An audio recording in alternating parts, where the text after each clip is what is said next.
Hello, and in today's brief video we'll be doing our second video on Euro 2020. All the predictions and all the build-up. It's going to be lovely stuff. But to kick off today's video, we are going to be revealing my fantasy team so far and my current draft going into this tournament. We'll also today be predicting my best player of the tournament, who's going to win that prize, and then my young player of the tournament, predicted player by player team of the tournament, a prediction for who's going to be the country of the tournament, who's going to be the team of the tournament, and then we'll see a little bit of FIFA 21. We'll try and get the results of that in the next few weeks, see what FIFA 21 predicts for the winner, and also I'll get you to interact. So before you do anything, before I do anything, I'll set up a poll on this video, basically asking you, what do you predict for Euro 2020? Who, most importantly, is going to lift the trophy on the 11th of July? So that will be a poll in the video. We'll try and get that up sorted for you. But yeah, let's get straight into the video. So yeah, this is going to be an interesting one. Let's of course say first of all that at the time of filming on the 29th of May, some of the Euro 2020 squads have been released. So let me just catch you up with those ones that have.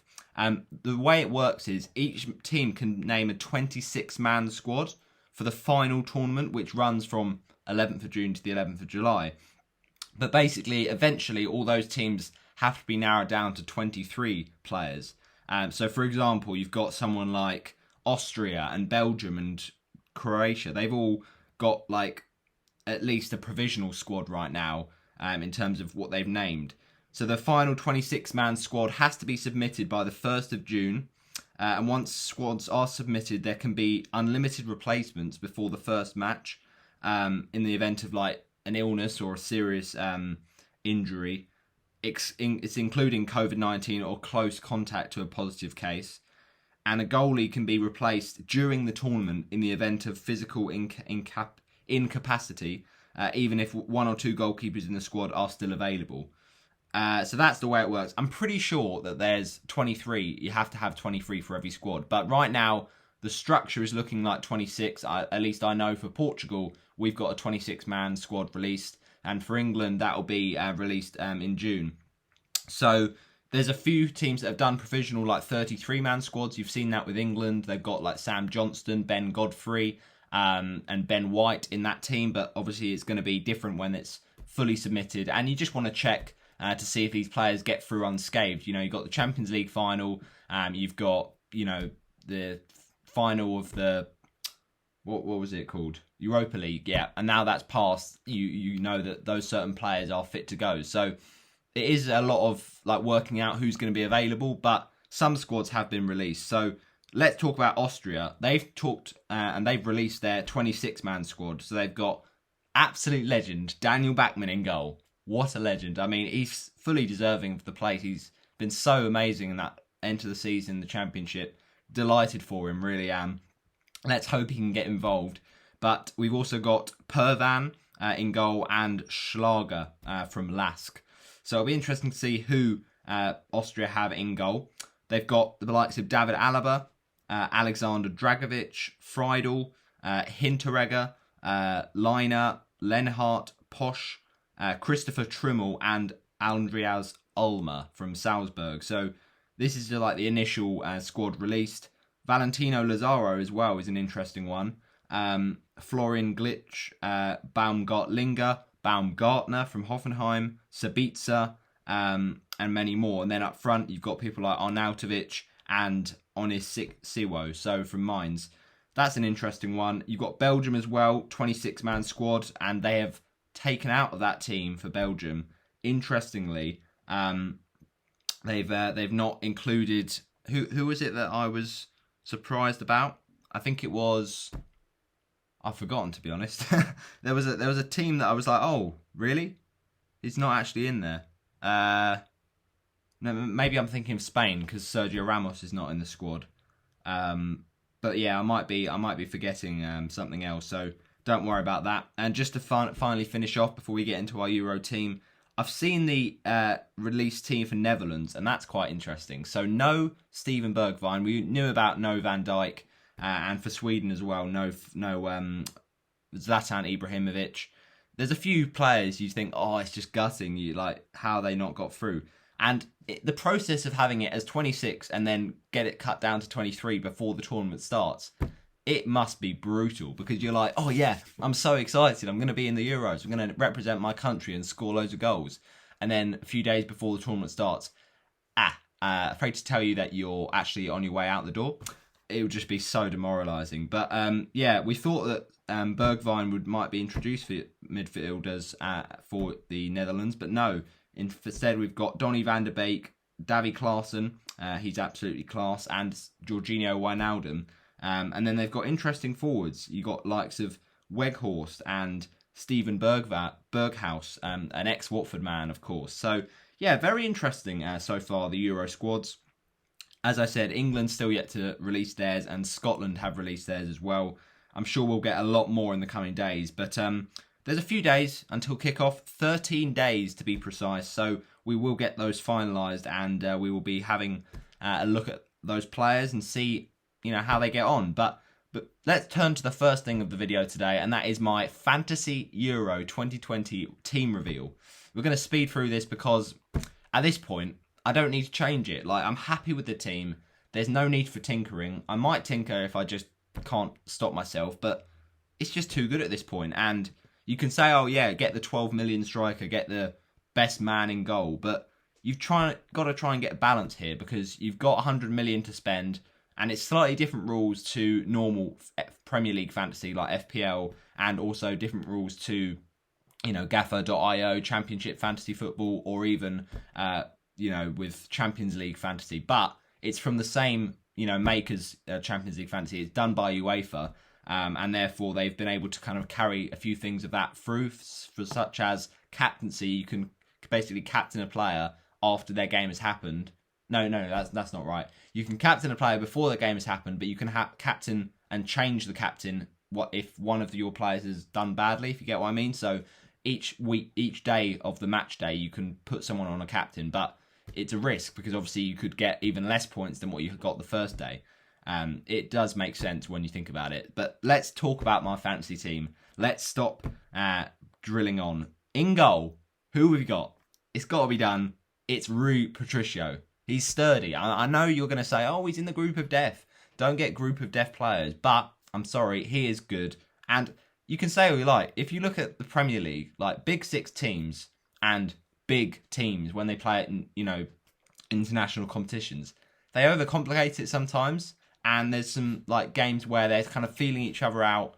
It's quite cagey. And I just feel that's going to happen with the likes of Germany, France, perhaps, and, Germany, Portugal, France, Portugal. So I don't care that Portugal have a tough group. I've got faith in us to get out of that group. And it's more about after that, really, because if Portugal can go far, we're going to need Patricio to keep on making those great saves. And I feel like he can do that. So, all right, there'll be a bit of bias there towards Portugal by putting him in between the sticks. But number one, I wanted the triple up, so I might as well have got Patricio. And it's probably better than a defender, because you'd say with Patricio, he does make a lot of saves in games, and that will get bonus points, whereas we don't have a lot of defenders that score for us, other than the odd goal from Ruben Diaz. It's kind of like we'll get most of those goals in our attacks. So I feel like Patricio is a decent shout, especially away to Hungary, match week 1, which could be a clean sheet, or if not, some nice little saves in there. So we're playing a 4-3-3 formation at the minute.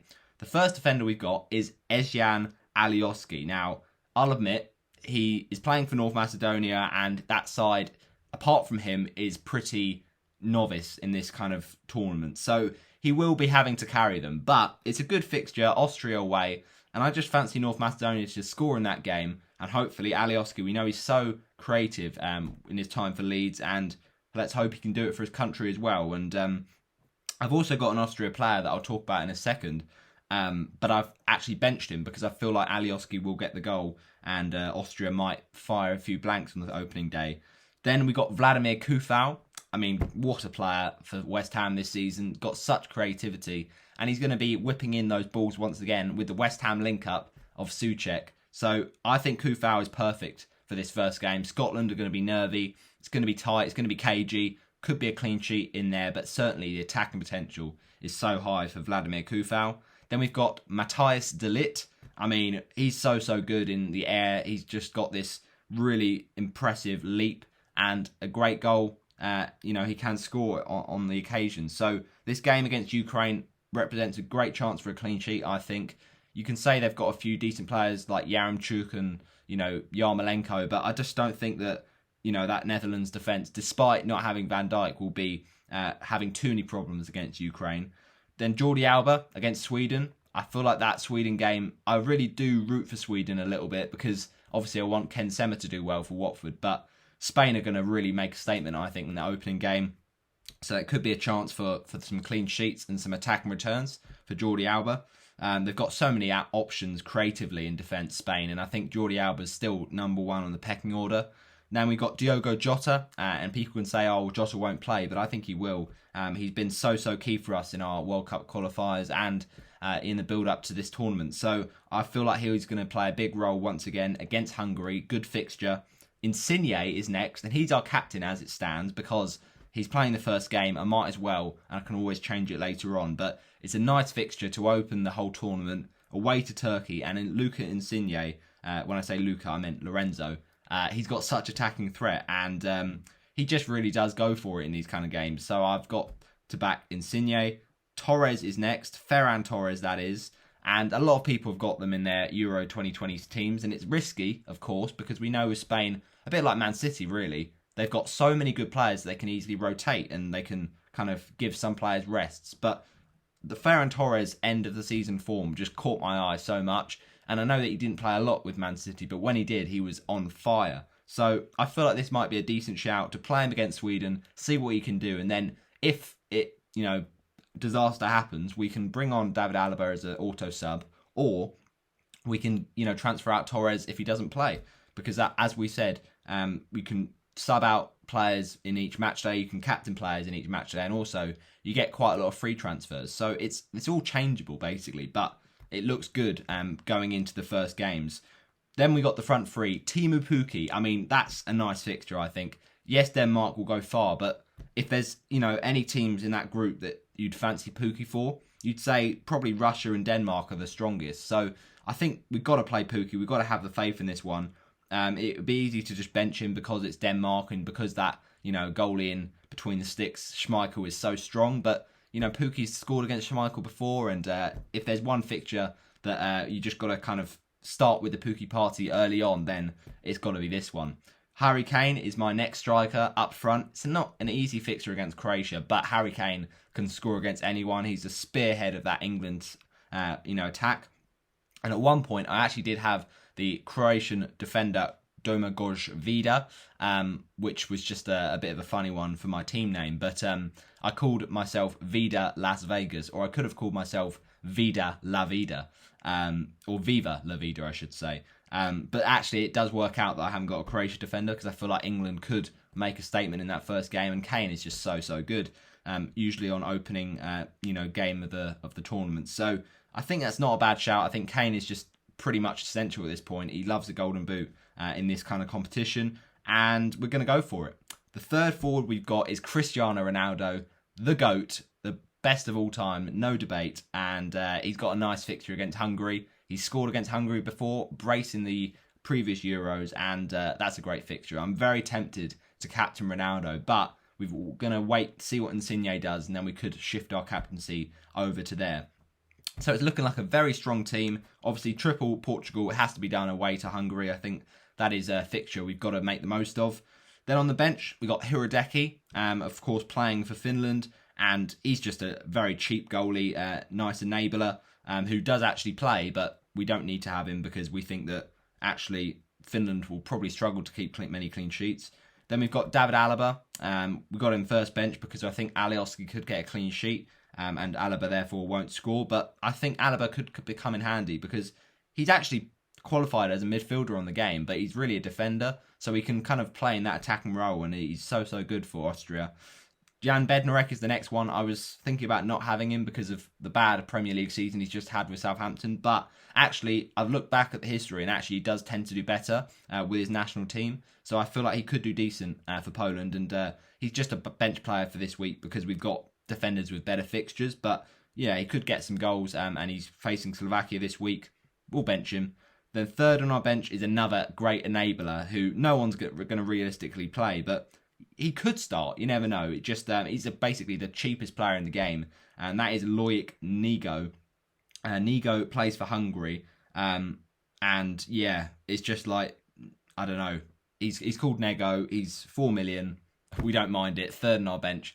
Bench fodder really, but it helps us afford this team. So I think it's a pretty nice one. The team name is Control Alt Delete. You get it? I could have done Turkish Delight and Turkish Delete, but I wasn't feeling it because he's not Turkish, Matthias. But Control Alt Delete I think is a pretty cool team name.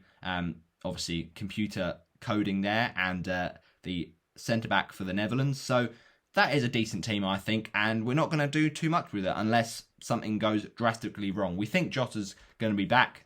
He was ruled out after the West Brom game in the Prem, but then he returned off the bench on the final day. So, yeah, I think that team is solid. And let's move on to the next part of the video, which is predicting our best player of the tournament. Now, this is tough. This is tough when you think about how many star-studded players there are at this Euros. But I'm going to go for the player that I think will be in a crucial role for either winning this tournament or coming second. So what do I think the final is going to be? I actually think it's going to be Portugal v France, which I know that sounds weird because Portugal obviously faced France in the same group, but I just got a feeling that we're going to go for it. We're going to try our best, and it's going to be a replica of the last European Championship final.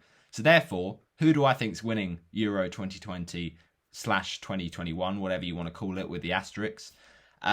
I'm going Portugal, all right? I have to be optimistic. I have to go for it. And if we fall flat on our face, oh well. But I just love this Portugal team, and I feel like our team is better since the last time we played in the Euros.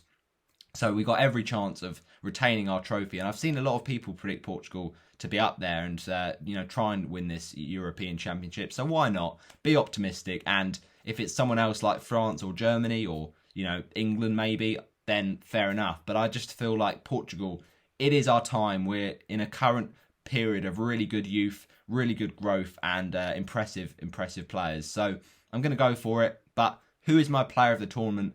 It's easy to say Ronaldo, isn't it? Because I've got a feeling he will be top scorer. If you didn't check that video before, then go over and watch that one. But actually, yeah, I do feel like the player of the tournament is going to be Bruno Fernandes. The reason I say that is I say that, but I think it is because although Bruno Fernandes won't get the most assists or the most goals, he'll be the most creative, which sounds weird, but I feel like with previous young best players of the tournament, or just best players in general, not young player, they have given it for like top scorers and top assisters, so it'd be refreshing to see it happen to a player that doesn't necessarily have to do that. They can score goals and they can get assists, but they don't have to be the best of the best. It's just about the impact they make for their team to get to where they want to be. And I feel like Bruno Fernandes is going to score some big goals. And yeah, all right, he takes great penalties, but Ronaldo will probably want them off him. But he just has such an important role in that midfield. He dictates the play, he puts in great balls, and I think he's going to be the player of the tournament for the winning nation in first, Portugal. Fingers crossed.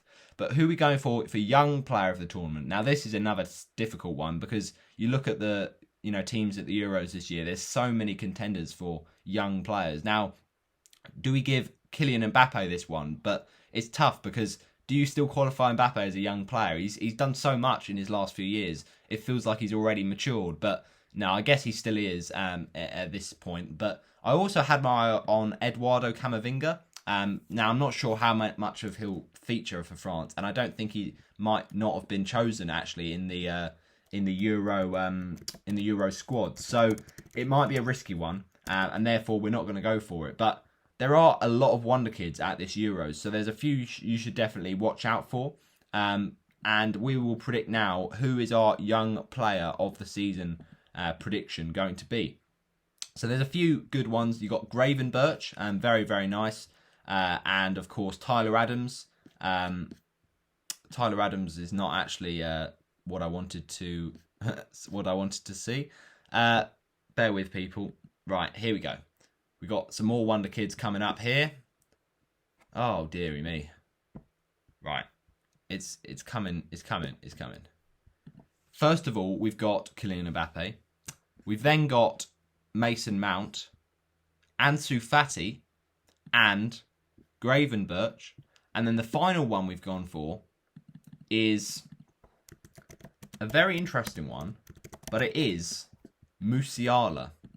Now, Musiala, I'm not sure if he's going to actually be at the squad for Germany for Euro 2020, but you've got to give him credit. He really has been, doing well, and it's a difficult one with Musiala because how much will he actually play? But he could be decent, and Germany do have a lot of wonder kids when you think about it. Serge Gnabry, he's not exactly a wonder kid at 25 years of age, but they've got a lot of young players, and Jamal Musiala, I think, is one of them that might not play, but probably deserves to play at 18 years of age. He's really had a breakout season with Bayern Munich, so he's another contender. But who do I think is going to win? I think it's probably between Mbappe and possibly Gravenberch. But I'm going to give it to Mbappe just because I think France will come second. So therefore, Mbappe will score goals this tournament and he will be a very big player for them. So that is Young Player of the Tournament done and dusted. Let's move on next to what I'm going to predict for the best team of the tournament. So in goal, I think that Rui Patricio is going to be the man to trust. And the reason for that is I feel like even though those games are tough in the group of death, and it doesn't have anything to do with the fact I've got him in fantasy, but I feel like Patricio has just made so many heroic saves in the past for Portugal, and I think he's going to repeat it, and Portugal are going to win the trophy overall, so therefore he'll have a big part to play in some dramatic saves he makes in the semi-finals and the quarters, etc.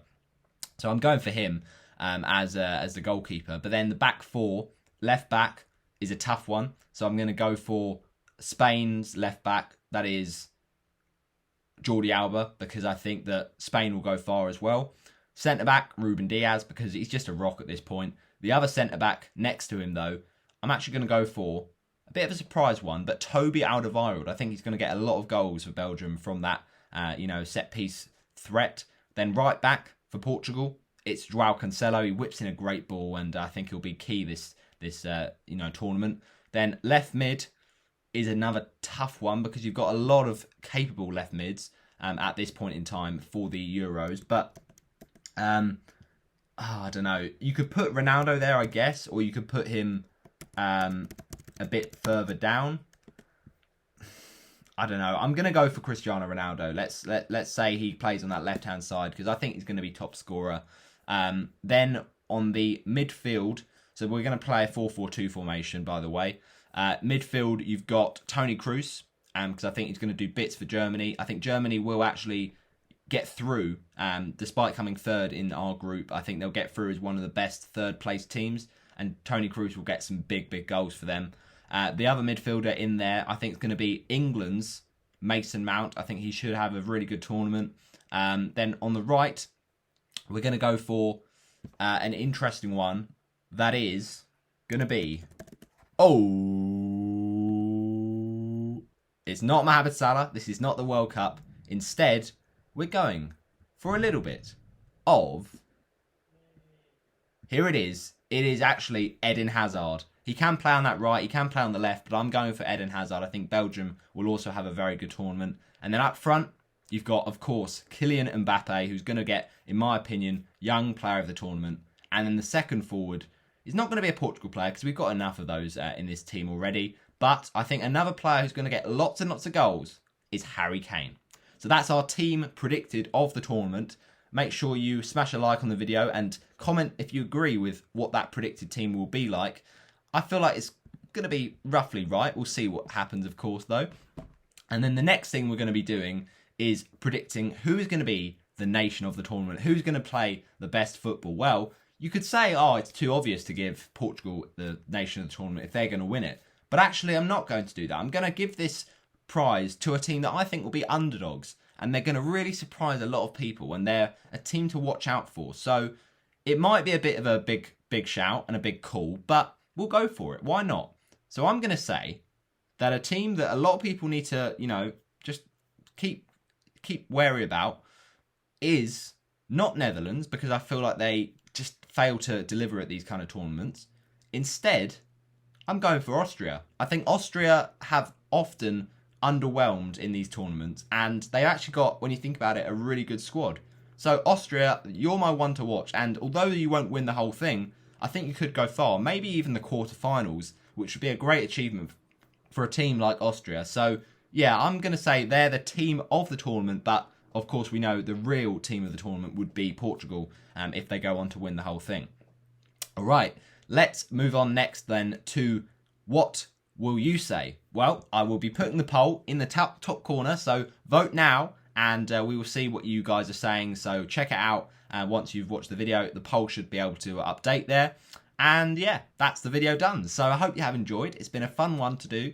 And we will bring in more Euro videos. And the main one, really, ahead of the summer, is going to be every single scoreline, every scorer, and looking how the groups will finish, how the round of 16 games will be predicted, and further on from that.